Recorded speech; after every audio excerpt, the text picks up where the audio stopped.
my name is DOSSOU NRP. I'm Katia Igori. None of us got to where we are by ourselves. There are people who helped us. Yeah. So being able to be in that position where you can look back and help others, I feel like that's God showing you, like, look, you were helped. Yeah, like send the ladder back down, right? Yeah. Rise by lifting others. Yes. Yeah. It's powerful that it's the seed your mom planted that you are harvesting, and you're doing the same for like young girls. It's so neat. Thought I'd point that out. I really do want to emphasize the power of community and the power of networking and the power of just really putting yourself out there. There are really genuinely good people out there that just really want to put you in contact with the right people that can elevate you in your life. So just kind of really keeping an eye out for that and putting yourself out there. I think that's very, very important. For sure. That is so profound. I feel you. Okay. That is amazing.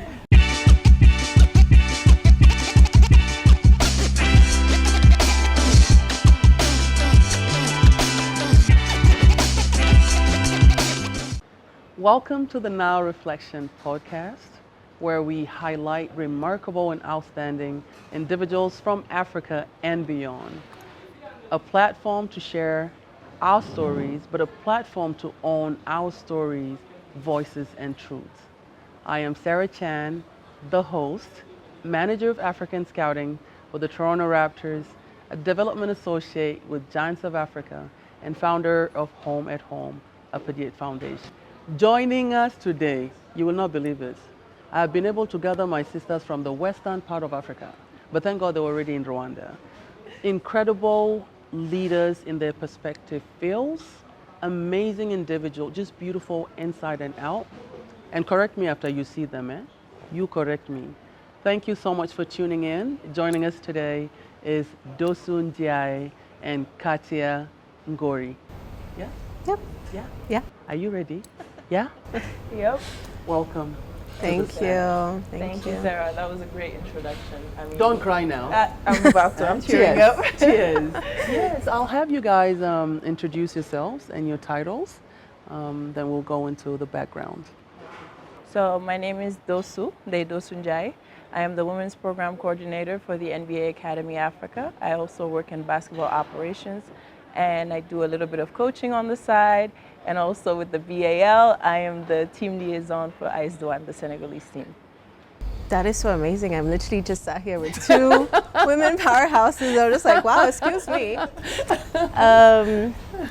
Awesome. I'm really inspired to be here with the two of you.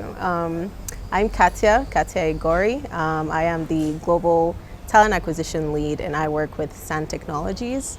A lot of my background is working in tech, predominantly with startups. Before I got here, I had very many aspirations of wanting to be a pilot, and then before then I wanted to be a doctor. Look now, you would have taken us with this, your chopper. Yes, you see? VIP I know. landing. Yes. It's still possible. I believe in many things happening together. You know, Yeah. with some hard work and some and networking. sisterhood and partnership. Yeah, We will have our jet together. Yeah. From your mouth to God's ears, the amen. universe. Yeah. So yeah, that's my story. I'm currently based in Rwanda, and originally I am from many places, because typically when people ask, it's always difficult for me to say, oh, I'm from this one place, because to me it's important to represent all the places that I'm from. And so I'm part Nigerian, part Ghanaian, part Russian. In terms of that mixture, my dad is the Ghanaian Nigerian, and then my mom's Russian. And then I was born and raised in Nigeria.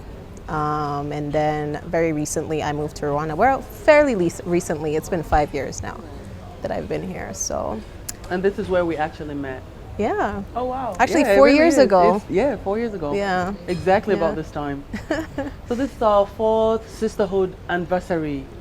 Yeah. Yeah. Here we are. Cheers. Yeah, cheers. Now, it's always amazing being around you, just the light, and you too.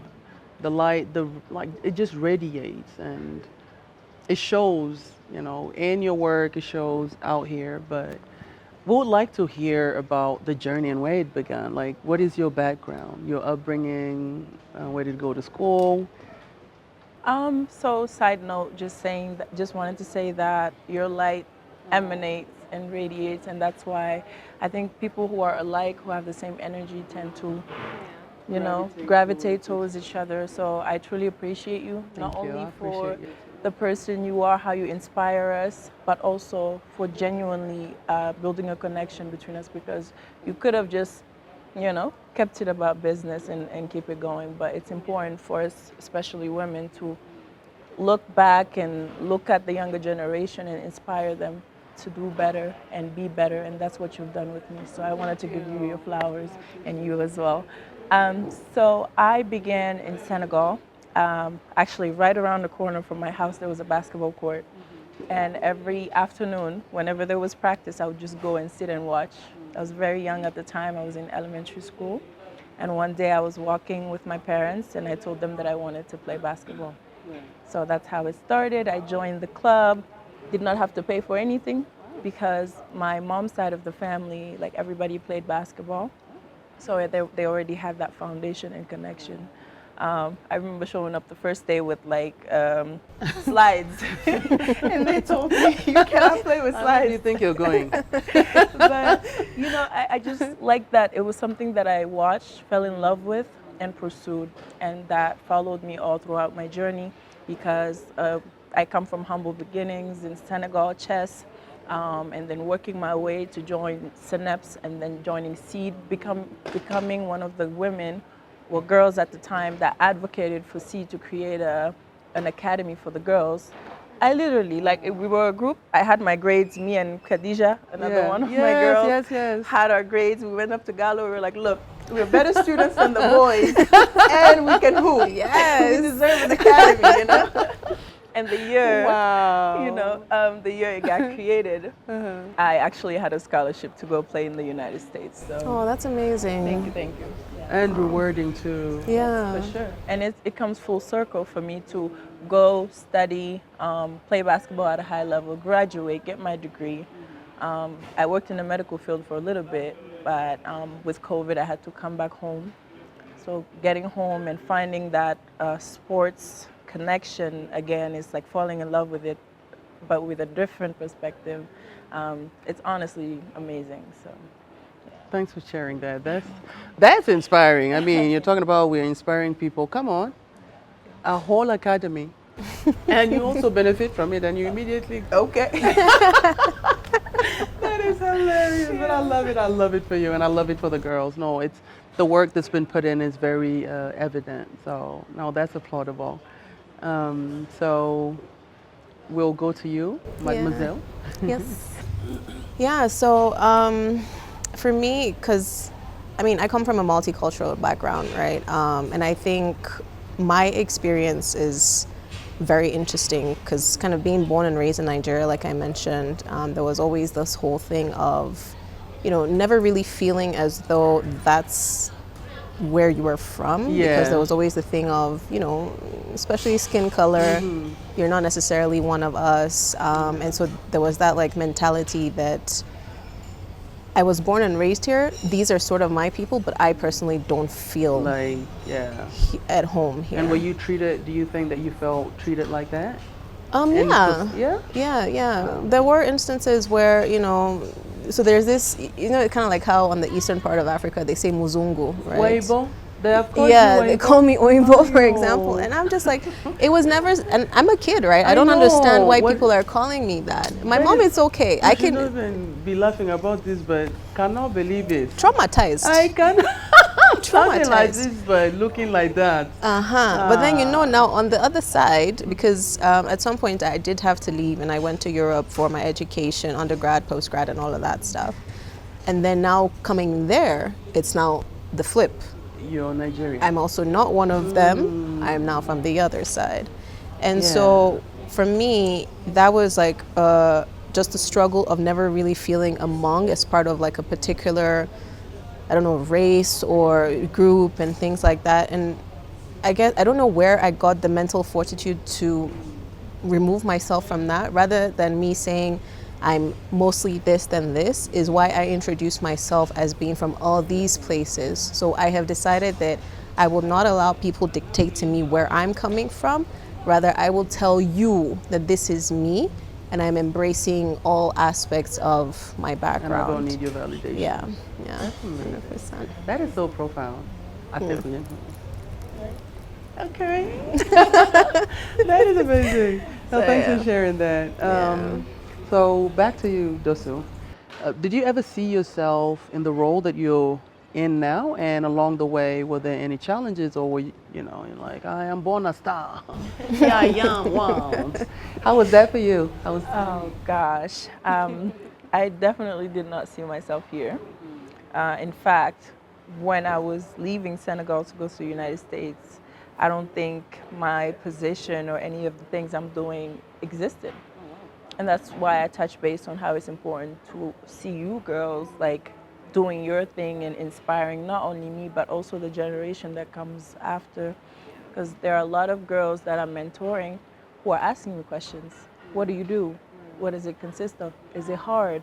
What's the environment like as a woman? Working in the male-dominated space. Yeah, but no, there were definitely challenges.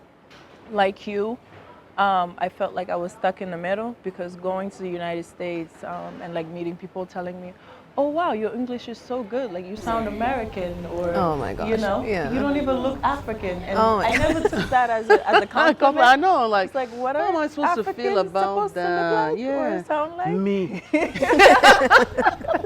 They were saying you're not looking like me. Yeah, but then coming back to Africa and feeling like I'm not one of them anymore because I've been out, so the way they look at you is different, you know, because you've got an education, you got a chance to basically go and Experience be someone things, and yeah. experience things. So it's definitely some similarities in our stories, but that's one side of the challenge. You know, being a Muslim woman in America is not easy. Being a black woman, I was mostly studying in the Midwest for college, like all throughout university. And that was challenging in itself. You know, different perspectives in life, different goals, different ways of approaching things.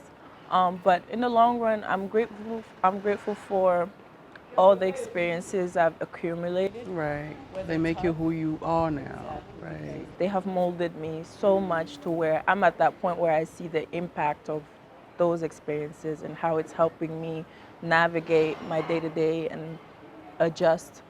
So got a long ways to go, Right. you know? Yeah. But come from far. Yeah, I've come from far and I'm super grateful. And all of that is thanks to God and having faith and having a strong foundation and parents who support me, empower me, you know, and meeting an American family, like white family, who took me in for 10 years. And they are moving to Senegal in 2 weeks. In 2 months I think now. I met them. Yes, you did. Yeah, I think it was the second season. Yes. Wow, So my mom that was is there. so interesting. Yeah. Yeah. Wow. And they were in Senegal back in the day in 1999. My mom had volunteered as a Peace Corps, you know, volunteer. She was in Senegal for about 2 years, but I met them when I went there, and they were. It's powerful. Sorry to cut you off. It's powerful that it's the seed your mom planted that you are harvesting, and you're doing the same for like young girls. It's so neat. Thought I'd point that out. Yeah, no, for sure. Wow. And that's why I take so much pride in what I do. Yeah. And that's why I fight for these kids, whether it's the academy boys or the girls. Yeah. You know, they deserve that They because do. none of us got to where we are by ourselves. There Everybody are people had who helped help. us. Yeah. So being able to be in that position where you can look back and help others, I feel like that's God showing you, like, look, you were helped. Yeah, like send the ladder back down, Yeah. right? Yeah. Rise by lifting others. Yes. Yeah. But also it's just basically the significance of life, right? This is what we have to do. That's why, and I keep telling people, like, there's a reason we're all born in this generation that we actually can get to meet. We would have been born the previous or, you know, a generation to come, but we're all here at the same time and we're all interconnected. And it just takes the looking inward for you to look back outward and see that and like embrace it and go with it. Because who am I without you guys, right? We're all one. We're all a part of the bigger picture. We're the tiny puzzles. But it's incredible that, because you could have chose otherwise too, right? Like, I'm not doing anything. I just want to to chill and be a young girl. Eh? There are many make people money. doing what? Eh? I think that's actually, you guys are actually raising a very important point, because I think for me personally, right, there's some instances where I have this approach to, you know what, I don't want to lean on anyone to do or to achieve a certain thing that I've set my mind to. I feel like I would get more gratification if I, go through the trenches and really struggle and say, and then at the end of it, I would say, oh, I did this by myself. But maybe in some instances it's okay, because maybe you feel like you don't want to ask someone, and then, the person you're asking is now, keeping that in their favor bank, and then later on in life saying, you know what, I did you this favor. Now come and reciprocate for me. So, you have to have that discernment in some cases. But I really do want to emphasize the power of community and the power of networking and the power of just really putting yourself out there. And it doesn't really have to be anything, too technical or too complicated. It's just as much as introducing yourself, and it's just as much as, sharing your story, just kind of how we're doing right now. And just, getting people to kind of buy into the dream that you have for yourself, right? Because not everyone out there is bad. Have the discernment, right? I always say that. You have to be very discerning. But there are really genuinely good people out there that just really want to put you in contact with the right people that can elevate you in your life. So just kind of really keeping an eye out for that and putting yourself out there. I think that's very, very important. For sure. Especially because mentalities are shifting. I feel like back in the day, there was only 1 or 2 seats allowed for women at the table. Right. But now that things are expanding, getting rid of that mentality of it has to be me or We're fighting each other. That just takes us back, because I don't want to call out patriarchy, but I feel like for the most part it's been, divided. Is this a conversation if we not call it out? Call it out. The women are fighting. They like it. Creating our own table. It's time to push that aside and, know that it's such a big industry, especially the industry we're in. We can be multiple women at the table. You're your own shade and your own beauty. You are your own shade and your own beauty, and so am I. And embracing that, the differences and the similarities in each other. Like there's nothing more powerful. Sorry, I'm getting really passionate. Hey, that is exactly. It's good for our audience. Hey, passion. Can you gather? All right. No, but really, 100%. I'm with you. And we need to celebrate each other more. They say we are our biggest enemies, or, well, you know what? No. Like, your shine doesn't dim mine, right? The more that we do together, the more that we uplift one another, the more that we gather this young generation and give an example and show them that this is what can be done, they'll do more and greater.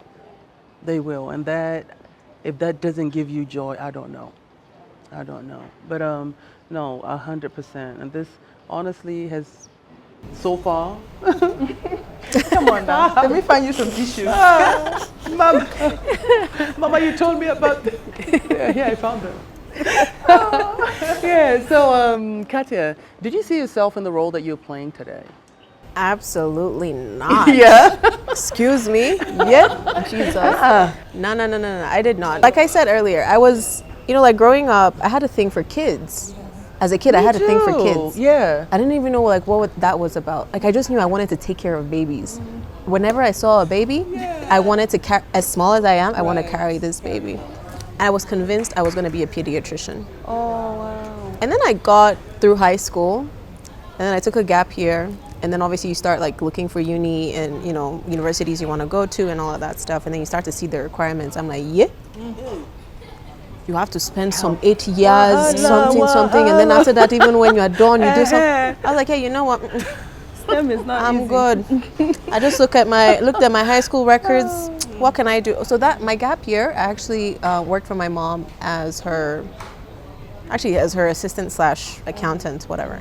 So I did that for a year. I'm like, oh, okay, this is not so bad. It's, numbers. It wasn't too terrible. And I was like, I'm going to be an accountant. So I went into uni with the mindset of, I'm going to be an accountant.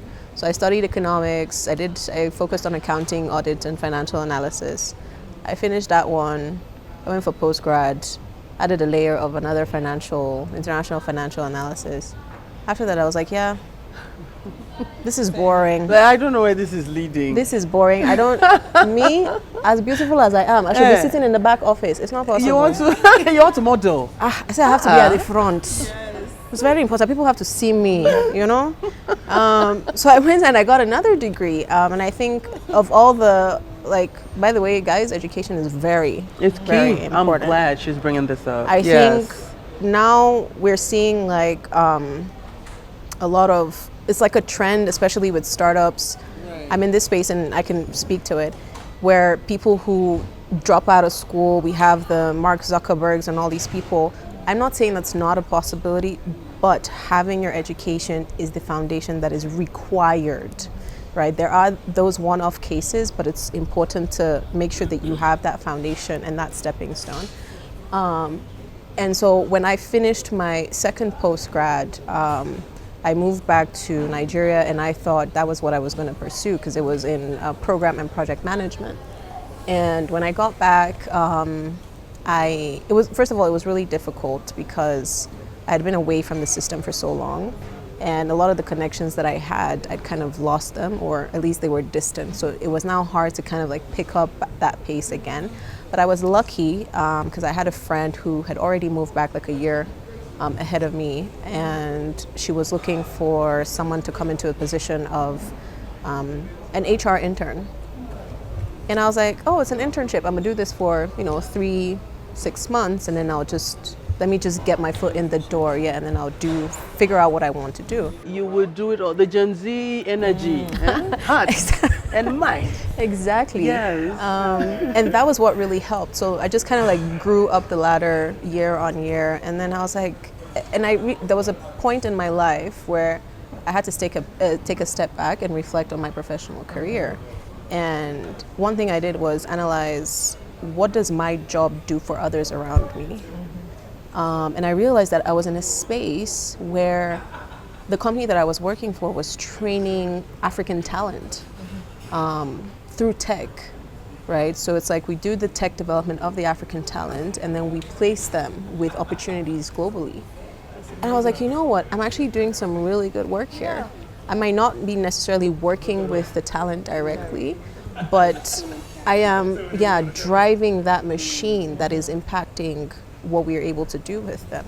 And I was like, you know what? Yeah, this is where I want to be. I want to be in tech. I want to work with startups, but I also want to work in an organization that has impact, that has drive, that has purpose.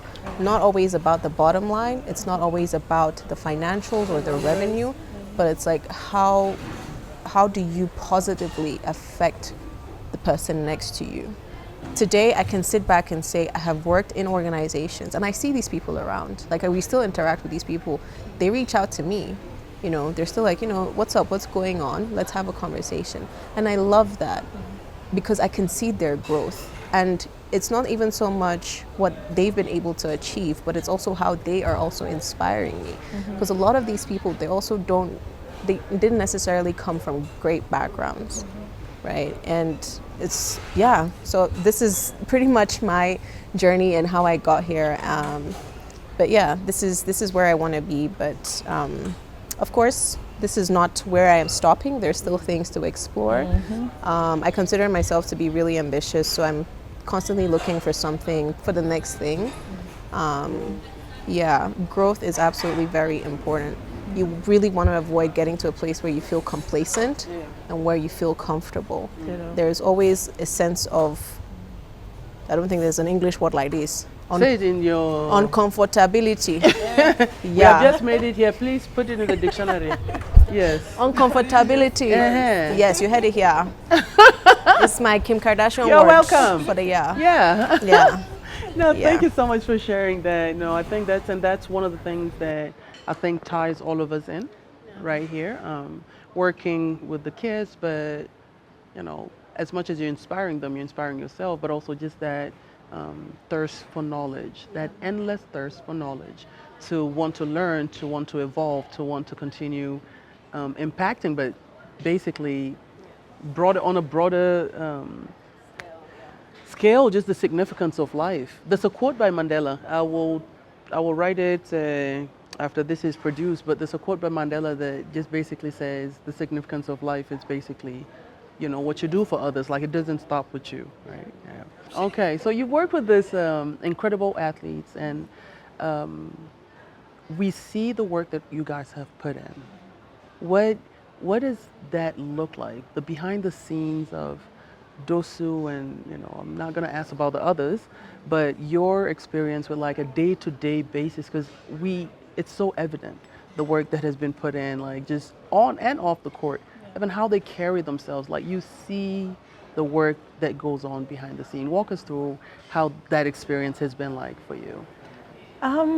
It's been a very empowering experience because coming in as an administrative coordinator, I was basically a secretary when I joined. Yes. And I had to really show up and show what I can do and find holes that I can fill in order for me to get to where I am now. And working with the kids has been inspiring because I'm so close to them in age, Right.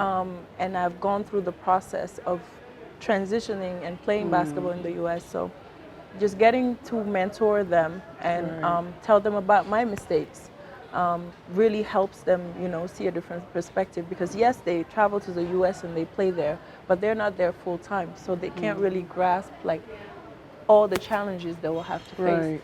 But from helping them being more financially literate, helping them sometimes when they're dealing with losing a family member while they're away from home, like these are things you will have to face once you're out there. Right. And if you don't have the means to buy a ticket and get home, then how do you deal with the grief? How do you deal with these emotions while you're still being asked to show up and play or go to school? And, you know, majoring in STEM as well, like telling them how important school is, how important, you know, making sure you have a plan outside of basketball. Because basketball is great, Right, you know, but it has you have allowed to have all a of us, backup, you yeah. know, you have to have a backup plan and another plan if the Right. backup fails, you The know. backup of the backup of the backup you had. Exactly. Yes, we see. Yes. Yes. And And then, go to G if you have to. Just don't give up. for sure. Yes. And then the work ethic, because it's long hours. They wake yeah. up in the morning, they go to the court, come back, go to school. Physically know. exhausting. and- Exactly. And then when they hear from me that I had to do all that, and on top of that have a job on and the side, balance. Wow. you know, and go to labs Right. during chemistry and biology and all that stuff. You know, I feel like in a sense it inspires them and it tells them that, you know, there is light at the end of the tunnel. The Right. work you're putting in right now, you might not see the result right away, but you're gonna see it in a few years to come. Right. And it's not just for you, for your family as well. And getting to connect with their families, like speaking with parents, keeping them updated about everything, Right. you know. It's a well-oiled machine. I feel like every department has a way of impacting them positively. But for me, like being that big sister, Right. some of them even call me mom. You know, They're aging you quickly. very quickly. Auntie, I can understand. I'm telling you, but you know, Mom. No, but that's really cute. Yeah, It's really for sure. adorable. no, yeah. I have been called mom, like when I was in uni by, you know, like the freshmen, because they felt, you know, like that connection. You're their big sister, but like you care for them on such a deeper level, and it's such a family that it's even past, you know, it just becomes mom and you accept. No. I accepted being old, very young. Tahir, Mohamed Tahir, I'm giving you a shout out, calls me Mère de la Nation. What is that? What means, that means mother of the nation. Oh. Because there are all these African countries at Yes, the yes, at the yes. academy. He calls Yeah. me Mère de la Nation. But he says that when he needs something, you know. Yeah, It's a way to but butter that's me his up, way. you know. But The youth. yeah. Yeah, no, I've seen the special connection that not just you and the different staff have with the, you know, the athletes, but even together, like amongst themselves. I saw a video of the academy kids hugging one of the academy boys that was on a team that had just won, and that picture is so beautiful. It's so moving. But also the other video of the handshake between you and Kadim Rasul. Oh my God, that touched me. that really did, because they know they have family, you know, and for you to go above and beyond your work description, to be there for them in that manner, you are building and you are nurturing the next generation, and you're basically giving hope, and it's just compassion. It really is commendable. I don't think you understand how powerful and profound it really is for you to be working that capacity, but for you to do that as young as you are, being a big sister, but also a mommy to people that, you know, are just a bit younger than you. And it makes me wonder sometimes that, like, how are you even doing that at this age, this young? Because I know it can be heavy, like you mentioned, with grief and all of that, and you have to be there for them. And you have to, you know, balance your own life. It doesn't mean that your life stops because you're being there for others. Like, I really commend that, and I wonder, like, how you do it. And it could be prayers too, eh? Because I know you pray a lot. Oh yeah. Yeah. That Yeah. faith has to be the center of everything, because, like I told you, it's not easy, and we see it every day. So having that strong connection to a higher power, and knowing that life is not black and white. There are a lot of gray areas, and as long as you can be okay with your choices, whether good or bad, making mistakes, like, I feel like I've learned more from my mistakes than actually my True. successes. You True. know? And also learning to be patient, Right. because a lot of working with kids is patience. It is. And by being patient with them, I'm learning how to be patient with myself, you know? So it's just like, by doing that, you're learning about yourself. So I know, she was. I'm thinking, just I was so like, inspired. I'm just I like, know, wow. me too. I was like, and you're the young one, yeah. I mean, exactly. I'm just yeah. thinking, what was I doing? Teacher, at that age, that's what I was thinking about the same. I was like, at that age, I was like, backflip somewhere in the bush, climbing trees. Hey, what? nah, you That's amazing. You guys are doing it. You That guys are is inspiring incredible. That is me. incredible. Thank you. Yeah. Thank you. I know you work with the kids too, you know, young adults. Yeah. How is that experience in that space? I think just like she said, it takes a lot of patience. It's not the easiest thing, and I think there's a lot of reformation that happens within you when you get to interact with kids, or young adults, because everyone has different backgrounds, right? Everyone has had different struggles. There are people who have had to grow up significantly quicker because of where they're coming from. And it's really just kind of having the empathy to say, you know, I don't know exactly what you went through, but I can understand, and I can give you the grace in this moment. But there are instances where you kind of also have to be firm, right? Because sometimes people use like their past experiences, their past trauma. To be victims and want you to play along with it, but this should be. Exactly. Yeah. And so it's kind of like finding the balance between like the carrot and the stick in every given situation, but it's really just being sensitive in each of those moments. So yeah, it's been very rewarding, and like I said, just kind of seeing them grow as well and evolve. When you start with them, initially, you know, they're one person, and then it's almost like a flower that has bloomed, and then you see them, you know, traveling the world and working for all these global tech organizations, and, you know, becoming like stars within their different spaces and becoming community leaders within the tech space as well. Yeah, I'm even like getting emotional just kind of thinking about it right now, because it's been great. Yeah. That's amazing. No, I mean, they're the future. They really are. And we sometimes, I work in the same, you know, space with like young athletes, and outside of that, it's just different kids that I connect with that I mentor. But you mentor, but you think you're mentoring, and they mentor you too. Exactly. And if we could look at the world from their eyes, would have peace. We really would have peace. Like, we would have the utopian world we want to live in.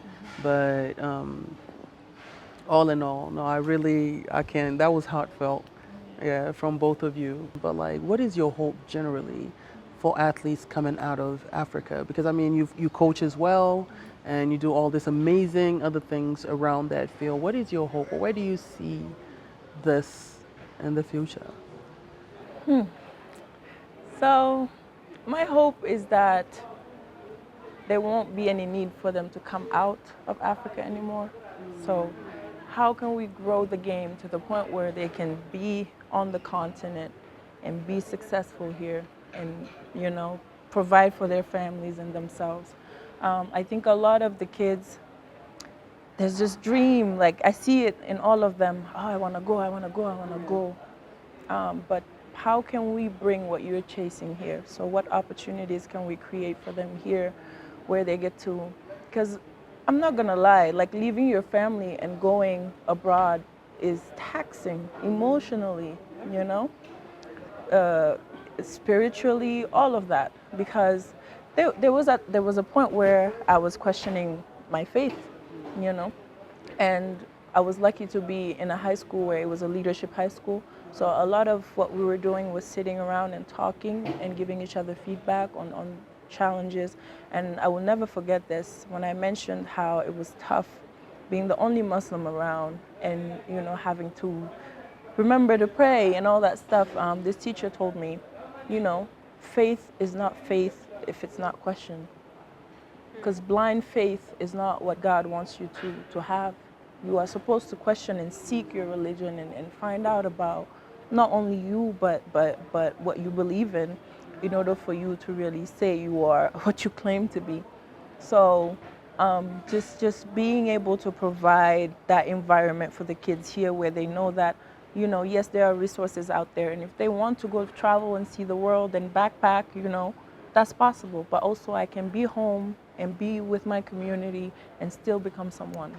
I think that's the goal for me personally, But we will see. It might take a few centuries to get from to that. your mouth to God's ears. We shall manifest. Yes, and it's wonderful you should say that, because Sadio Mane, he's doing it. Yeah, exactly. It is so inspiring. If I was 5'1", I would find this man. I would propose myself. He just got too married. late. I'm sorry. My timing. Sadio Mane. Late even to a marriage. No, he's doing incredible things, and it's from the heart. Yeah. And if you think about it, like imagine all the athletes we have coming out of Africa that have made it, working together, and giving back to their community. But like I saw is it a post, a video, or something of, I'm trying to remember his name, one of these professional footballers in Europe and with an African background. He plays, I think, in Italy or something like that. But basically saying, and I don't know where it was coming from, but I know that a lot of athletes face racism, but he was basically speaking about like, could we all come together and put our resources together and build stadiums in Africa and not have to, go anywhere, but make this, the place that everyone comes, because we're tired of brain drain. We are tired of brain drain. So it's neat that you should say that about the academy. It's our hope too, and I think it's one of the things that Amadou Gallo, the president of Basketball African League, mentioned in the opening of the launch in 2020, and it's with the season. This season, you see where we're going. Oh my God, it's been exciting. It's been exciting. Yeah. But yeah, no, that is the hope for the continent, and it's very possible. And Africa is now, like we kept saying, Africa is now. Yeah. We are unstoppable. We are unstoppable. Hey.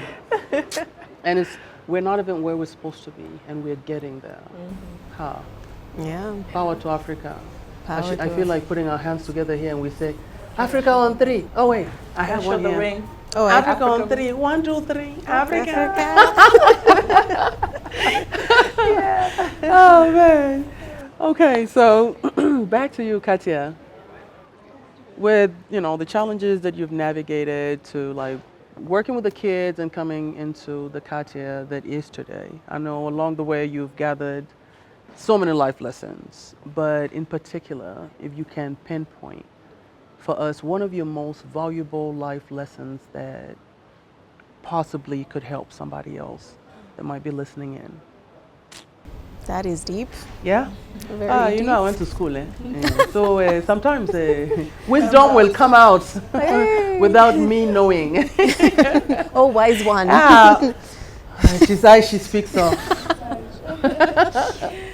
Oh, man. It doesn't have to be one. Like, you can speak on whatever. There's so many. Yeah.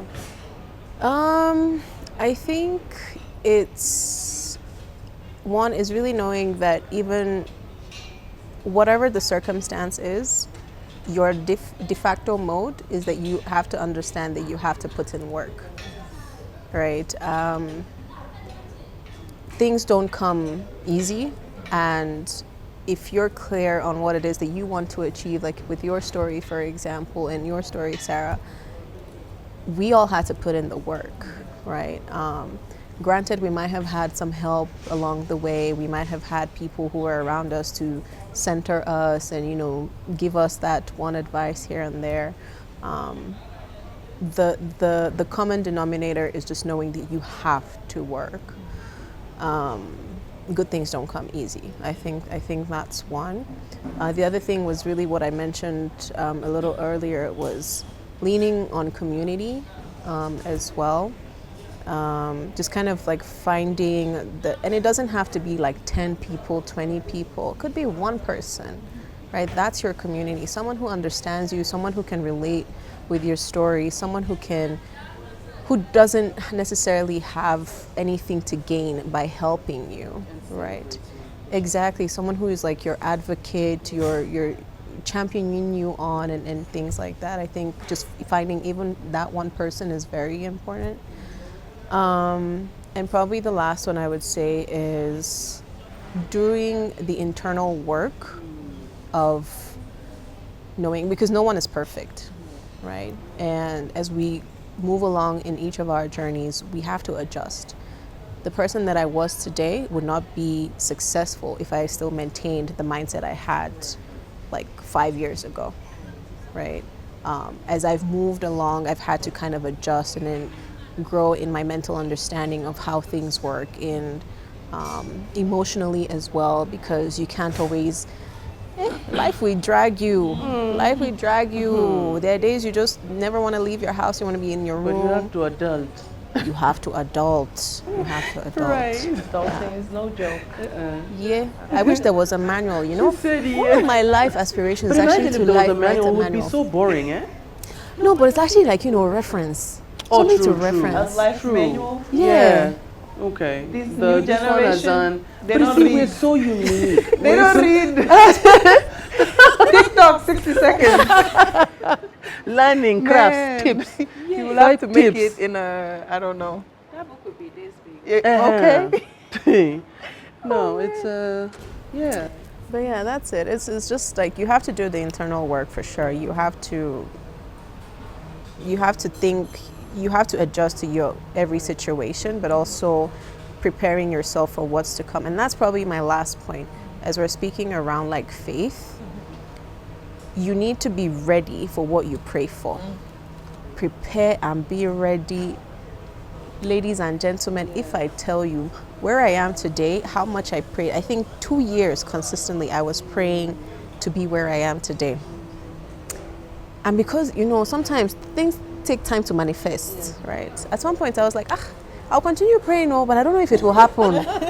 And then the next thing I know, things just started happening, but I didn't slow down enough to understand, what was happening. I mean, I was just there somewhere. I was left, and the next thing I realized, I'm in what I prayed for. Yeah, no, this is, it's been really insightful, and thank you all, honestly, for like, I don't know why, I just cannot, I have to keep thanking you for making it here. It's such an honor, really. It's such an honor to have you sisters here, but also to speak on the things we've spoken about, faith, life lessons, and everything. So what is your biggest life lesson?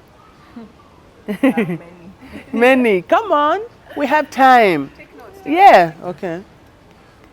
Tell us. But no, I think one of the biggest lessons I've had to learn is to really be, how do I say this? Be your authentic self? Being aware. Okay. Because throughout life you get hints. You get even things you're passionate about, things the path you're supposed to follow. Right. All of that, I feel like if you are in tune, you will see it unfolding. And Yes. Having that power of discernment, knowing who is around you for the right reasons, and the path you're supposed to follow. Because I feel like if you become stubborn and you don't listen or you don't follow those omens, like, they're gonna get louder. Oh yeah. And until you learn those lessons, You will can not move ascend, you 100%. will not get to the next Right. level of Right. And you know, the hardest way I had to learn that was losing my uncle. Sorry about that. Somebody who helped raise me, and you know, I was in New York getting ready to go visit the Knicks. I was with my mentor, and you know, I find out through social media that he had ended his life. Oh, sorry about And that. you know, having to process that away from home. Right. And still continue with what I had to do there, and then traveling home to face my family and having to help organize everything. Like, that's where I feel like my strength and my maturity comes from, because I've had to grow up from a very young age, like having to face certain life lessons at a very young age. And, you know, recognizing the power of, yes, having dreams and following them, but also having that family tie and family foundation, and tapping into that, knowing that it's there for a reason. You know, nothing comes directly from God. It comes through, Yes, like, we are you taught guys. lessons through Yeah. each other. So being able to recognize that, knowing what the signs are, following the path, and really like being a good person, genuinely, because I feel like if your heart is pure and you come from a good place and you mean well, nobody's perfect, but you mean well and you want to bring about change. It doesn't matter who comes in your way or who tries to stop you or block your blessings. Right. What's yours is yours. And especially not getting stuck on getting back at whoever does you wrong. Like, Right. I feel like I'm at that point where Forgiving I just and let God moving. Yeah. handle. Let God and let the situation be. Because when He Yeah. handles it, He does. He does. Oh God. Oh God. Oh oh yeah.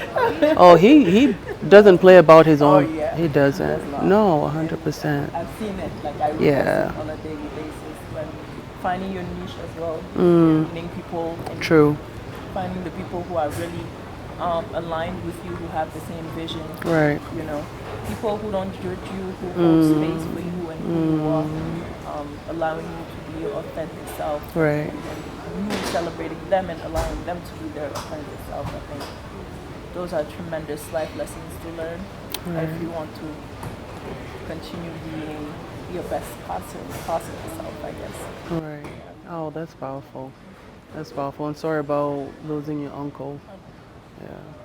Part of life. It is. It is.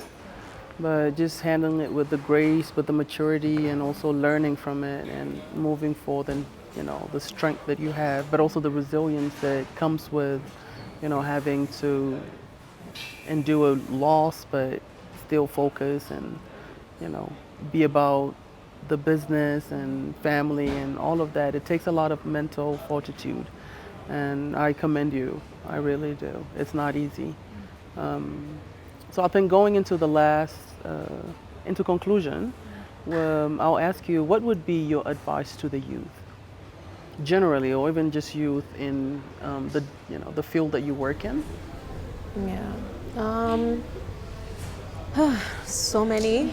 I'll try and stick to. Please do not start lecturing them like an auntie. You I see, can. I can. Okay, we'll do that and we'll put it in another whole episode, because I know we'll take 3 Whether hours. we need to have part 2 of this thing. We should. We will. Yeah. We will. You hear that? We should have part 2 of this. Yeah. Should be by the coast somewhere, you know, beach in the background. Oh yeah. and stuff. You hear these recommendations? Yeah. You'll see us soon somewhere, basking like salamanders. Yes. No, I think we will have part 2 of this. Yeah, we Yeah. should. We should. But to close it out, my one advice, come here, take notes. Have a goal. It's important to have a life goal, professionally, personally, whatever the case is. have your goals, document them. There's so much power in writing things down. I don't even know what it is about that, but write things down. Be bullish about your goals, but be flexible about how you achieve your goals. And it's really to what you were saying, right? It's having the grace to adjust in every situation, but still having the foresight in understanding exactly where it is that you're headed. I think that is very, very important because you can't always predict life. Things happen. And as human beings, I always recommend, like, especially for those of us who always want to be strong in every situation, it's okay, but at the same time, it's also okay to allow yourself to feel And certain things. yeah. Exactly, and be vulnerable and accept the situation for what it is. Yeah. No, I think that is such a beautiful analogy of it. I don't even think I can add anything. Like, really, this has been so enriching, so insightful, so inspirational. Giving you your flowers, my sisters. We're giving. Thank you. Don't go to this Marriott bushes to collect flowers. You will be thrown out by security. No, but genuinely, thank you so much. It's such an honor to have both of you here. Thank you, thank you. Not just friends, like, this is family. This is family. These are my sisters. I hold them in high esteem, and I am so proud of what you guys are doing and your selflessness, your compassion, your service to community, to humanity, to, day in, day out, wake up and put self behind and selflessly go forward and impact the world. Your mark will be left. And I love how you're living with urgency, as we all should. Your patience and your humility is so inspirational. It really is. And I am humbled to just have you here. And it's been such a fun, but very educational segment for me. We'll definitely do a part 2 because I'm not done with my sisters. And no, thank you so much for being here. Yeah. Thank you everybody for tuning in. This was such a dear conversation to me and to our community. This truly is family, and for them to take the time out with their busy schedules for the week, I am so excited. I can't wait to see you guys on the next episode. I'm Sarah Chan, your host, and this is Nile Reflection Podcast, a platform to own our stories, voices, and truths. See you next time.